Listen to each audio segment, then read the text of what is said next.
there's a great view of the cupola while it was floating out in space, and Kay was doing the inspection with that to make sure it was in good shape. And these are the different video views that we have when we're operating a robotic car. Man, Steve did a nice job taking pictures here, and that's what I see when I'm moving the arm. That's what Kay and Bob and Nick, the different arm operators, see. And here Steve is filming it going in for the final attachment phase there. Well, one great thing about this job is the view from the office window just can't be beat.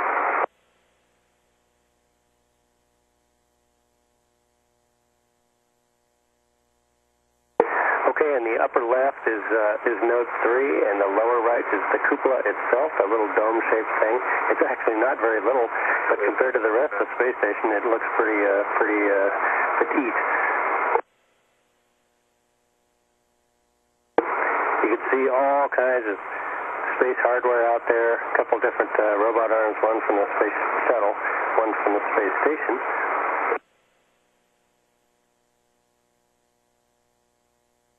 You can see that white blanket-like material on the outside of the cupola. That is a thermal jacket, just to keep the cupola from getting too hot or too cold. But of course, it covers up those beautiful windows. And it is going to have an active cooling system. In other words, there will be water running through pipes on the inside, and that will keep the cupola at the right temperature. There it is, berthed to the underside, or the earth-facing side of node 3, and that white insulating jacket you see, Bob Behnken and Nick Patrick will remove on our third spacewalk in a couple of days. And after that, Nick will go around and open up, here's a sunset in orbit. Oh. And here we are at night. Sunrise and sunsets just happen constantly. Anyway, after we get the blanket off, Nick is going to go around and unbolt the window shades, and finally we'll be able to actually open up the windows to the cupola.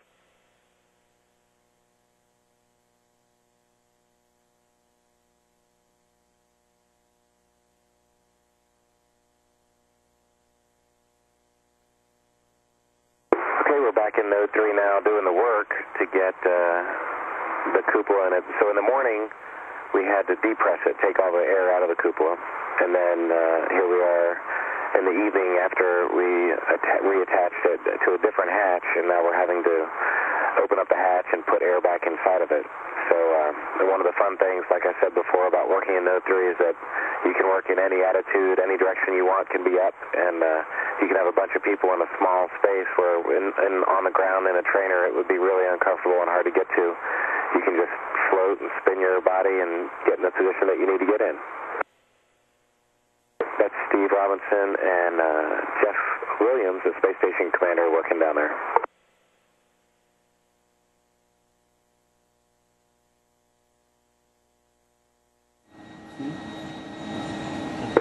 Although it seems like really cramped quarters for a mechanic, this is kind of a dream environment because you can get in any attitude at all and get all upside down and twisted and get your head down underneath the panels and work away very comfortably. You've got light and there's airflow, and your neck never gets sore, and you never drop your tools down on your chest, and grease doesn't drip on you, and this is a really nice working environment.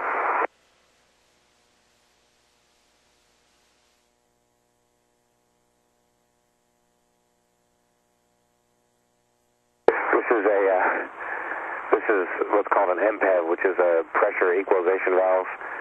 All the hatches have those on, it allows you to make the pressure the same on both sides of the hatch. So Steve was demonstrating how it does not fit, and now he's demonstrating how it does fit.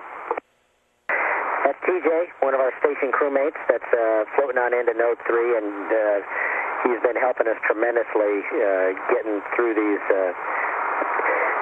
reconfigurations of node 3. He knows where all the tools are. He knows how they all work, so he's a great help.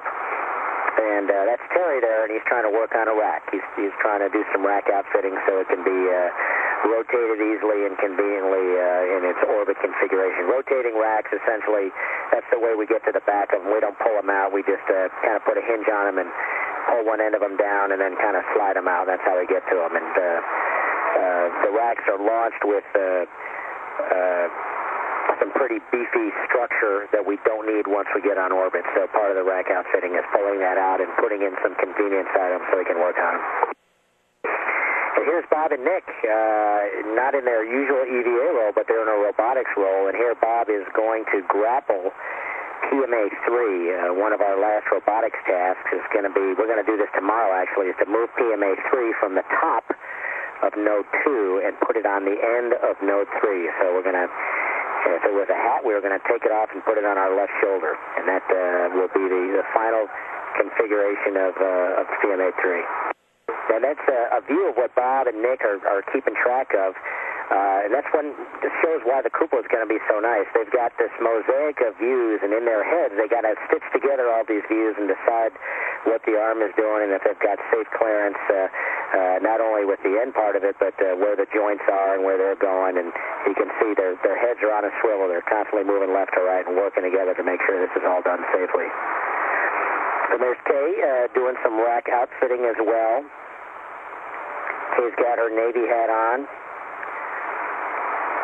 And who do we have? I think Jeff Williams in the background and Terry in the foreground here. So we've been busy bees inside Node 3, doing all kinds of different procedures to get things ready. I was taking this upside down, so I hope I got it right. Looks like a pretty decent view of Jeff looking down into the cupola, and he's asking a question of Houston to find out about something. What you hopefully will see, there's a view looking down into the cupola of Steve working, and also TJ working, and you can see that center disc cover. There's one of the towel bars coming out for that center disc cover, and you can see the center disc cover is removed. That was there it is floating by right there. That was the item that was of concern. We thought we had interference there, and you know, it was a great story, all the hard work that folks put in on the ground to make sure that we could get it out.